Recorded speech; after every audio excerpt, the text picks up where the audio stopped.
Pernah bayangin nggak sebuah kota yang jiwanya itu ditempa oleh api gunung berapi dan ditenangkan sama ombak samudra?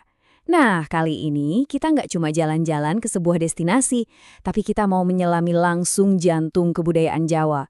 Inilah Yogyakarta, tempat di mana sejarah itu bukan cuma buat diingat, tapi benar-benar dihidupi setiap harinya. Oke, untuk bisa benar-benar paham sama Yogyakarta, kita harus mulai dari dasarnya, yaitu dari namanya sendiri. Kenapa? Karena di dalam namanya itu tersimpan kunci identitas dan semangatnya yang gak pernah padam. Coba kita bedah ya namanya. Yogyakarta itu bukan asal sebut loh. Ini gabungan dari dua kata yang maknanya dalam banget. Ayodhya yang diambil dari epos legendaris Ramayana itu artinya kota yang tak terkalahkan. Terus ditambah Karta yang artinya makmur.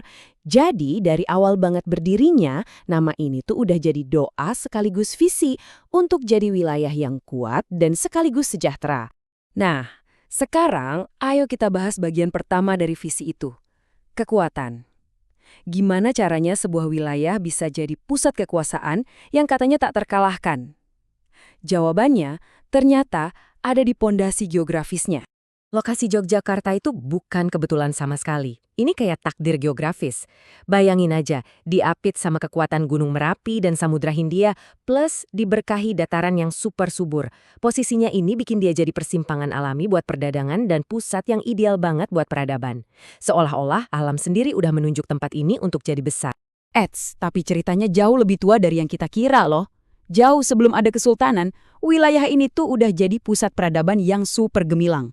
Yuk, kita mundur dulu sebentar ke masa lalu.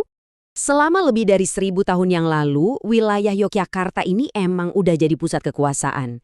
Di abad ke-8 sampai ke-10, disinilah jantung kerajaan Mataram kuno berdetak. Sebuah kerajaan Hindu-Buddha yang sangat besar pada masanya. Nah, yang menarik banget, pada masa itu fungsinya tuh lengkap banget. Yogyakarta bukan cuma pusat politik, tapi juga pusat spiritual dan intelektual. Wilayah ini jadi lumbung pangannya kerajaan. Dan yang paling penting, disinilah Candi Prambanan yang luar biasa megah itu dibangun. Ini jadi bukti abadi kehebatan peradaban mereka. Oke, dari era Hindu-Buddha, kita lompat ke babak besar berikutnya dalam kisah kota ini. Panggung sejarah Jawa mulai berubah dengan masuknya Islam, yang puncaknya adalah lahirnya Kesultanan Yogyakarta yang kita kenal sampai sekarang. Garis waktu ini ngasih kita gambarin cepat soal transisi besar selama berabad-abad. Dari era Mataram kuno, kita lihat kekuasaan bergeser ke Mataram Islam.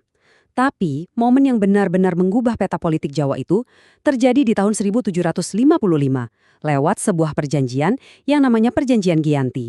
Nah, disinilah momen dramatisnya. Perjanjian Giyanti itu secara resmi membelah Kesultanan Mataram jadi dua. Ada Kasunanan Surakarta dan Kesultanan Yogyakarta yang baru lahir. Di bawah pimpinan Sri Sultan Hamengkubuwono I, sebuah ibu kota dan pusat kekuasaan yang benar-benar baru pun berdiri. Dan tepat di jantung kota baru itu, dibangunlah keraton. Tapi ini bukan sekedar istana ya, keraton ini jadi pusat dari segalanya, spiritualitas, budaya, dan politik. Dan yang luar biasa, peran sentral itu tetap bertahan kuat sampai detik ini. Sekarang kita maju ke sebuah momen di mana Yogyakarta bukan cuma jadi jantungnya Jawa, tapi jadi jantung bagi kelahiran sebuah bangsa, Indonesia. Bisa dibilang ini adalah babak paling heroik dalam ceritanya. Bahkan jauh sebelum kemerdekaan, bibit-bibit perlawanan itu udah tumbuh subur di sini. Selama masa kolonial, Yogyakarta berkembang jadi kota pendidikan, tempat para pemikir dan calon pemimpin bangsa ngumpul dan merumuskan ide-ide soal negara merdeka. Cuma 3 tahun. Tapi, 3 tahun ini adalah tahun-tahun yang paling genting dan menentukan dalam sejarah Indonesia. Dari tahun 1946 sampai 1949, waktu Jakarta diduduki, Yogyakarta maju dan mengambil peran sebagai ibu kota Republik Indonesia. Nah, ini poin kuncinya. Yogyakarta jadi benteng perjuangan. Dan di sini terjadi sesuatu yang luar biasa banget. Kekuatan monarki tradisional yang diwakili oleh Sultan Hamengkubuwono IX melebur jadi satu dengan semangat republik yang modern.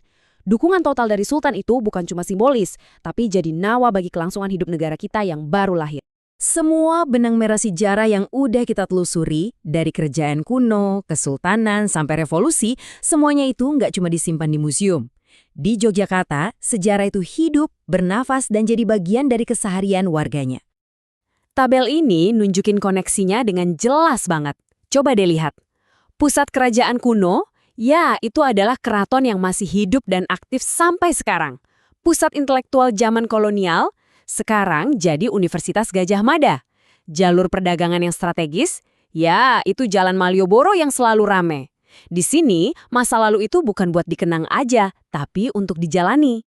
Jadi, inilah Yogyakarta hari ini. Sebuah kota yang tak terkalahkan, bukan karena punya benteng fisik, tapi karena jiwanya yang begitu kuat. Dia adalah pusat kebudayaan dan pendidikan, tempat tradisi terus dijaga, dan tempat di mana sejarah terasa begitu dekat, begitu nyata. Jadi, apa sih pelajaran yang bisa kita ambil dari Yogyakarta? Kota ini seakan-akan mengajarkan kita bahwa sejarah itu bukanlah sesuatu yang mati di dalam buku, tapi justru sumber kekuatan dan identitas yang terus hidup. Ini jadi bikin kita mikir ya, gimana cerita tempat kita sendiri membentuk siapa diri kita hari ini. Terima kasih sudah menyimak.